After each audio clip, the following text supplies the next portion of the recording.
Welcome to football দুনিয়া ভিডিওতে সবাইকে স্বাগত। তো এই ভিডিওতে একটা খুব ইম্পর্টেন্ট আপডেট তোমাদের সঙ্গে শেয়ার করবো রিগার্ডিং ইস্ট বেঙ্গল কোচ। তো তোমাদেরকে দুদিন আগেই বলেছিলাম যে ফ্রাইডে ইস্ট বেঙ্গল কোচ নিয়ে হয়তো চূড়ান্ত কোনো কিছু একটা হতে চলেছে।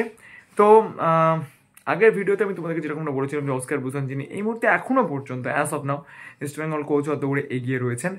তো তিনি কিন্তু রফসান রবিনকে চেয়েছেন, সেটা হয়তো আমি ফার্স্ট ব্রেক করেছিলাম এবং তারপরে যেটাও বলেছেন ক্লেটন সিলভাকে তিনি কিন্তু একেবারেই টিমে চাইছেন না। এবং যেহেতু রফসান রবিনের সঙ্গে বসুন্ধরা কিংসের কন্ট্রাক্ট 23 নভেম্বর 2024 পরে শেষ হয়ে যাবে, তো জানুয়ারি সেকেন্ড ট্রান্সফার উইন্ডো আসার আগেই কিন্তু রফসান রবিন ফ্রি হয়ে যাচ্ছেন। তো ক্লেটন সিলভার বদলে রফসান রবিনকে কিন্তু দল নিতে চাইছেন অস্কার ব্রুজন। কিন্তু এটাও ঠিক যে শুধুমাত্র রফসান রবিন নয়, তার সঙ্গে কিন্তু ইস্ট বেঙ্গল এক্সিস্টিং যারা ফরেনার্স রয়েছেন তাদের মধ্যে থেকে আরও একজন ফরেনারকে তিনি কিন্তু বাদ দিতে চান এবং সেই ফরেনারের নামও কিন্তু তিনি ম্যানেজমেন্টকে বলেছেন। এবং সেই ফরেনারের বদলে এই মুহূর্তে আইএসএলে দাপিয়ে খেলছেন এরকম একজন ফরেনারকে কিন্তু তিনি চেয়েছেন। যদিও সেটা কতটা পাওয়াটা পসিবল বা কতটা রিয়েলিটির সঙ্গে যায় তার এই চাওয়াটা, সেটা কিন্তু যথেষ্ট ডাউটফুল একটা ম্যাটার। তবে এইরকমটা কিন্তু তার দাবি।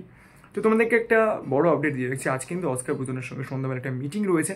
চাই না তো সেখানে তিনি কনফার্ম হবেন কিনা, তবে অস্কার ব্রুজনের ব্যাপার নিয়ে কিন্তু ইস্ট বেঙ্গল ম্যানেজমেন্ট ভাবছে এবং সেই ভাবনা চিন্তাটা জানি না শেষ পর্যন্ত ফলপ্রসূ হবে কিনা। তবে হ্যাঁ, কোচ হওয়ার দৌড়ে কিন্তু অস্কার ব্রুজন ভালোভাবেই আছে, এইটুকু আমি তোমাদেরকে বলতে পারি। তো ভিডিওটা এই পর্যন্ত ছিল। যদি ভিডিওটা ভালো লাগে লাইক করে দিয়ে মনে করে আমার চ্যানেল সাবস্ক্রাইব করতে ভুলো না, তার কারণ এইরকম সঠিক তথ্য সবার আগে পেতে গেলে তোমাদের কিন্তু ফুটবল দুনিয়া চ্যানেলে আসতেই হবে। তো চলো এখন আমাদের এই পর্যন্ত, দেখা হচ্ছে পরের ভিডিওতে।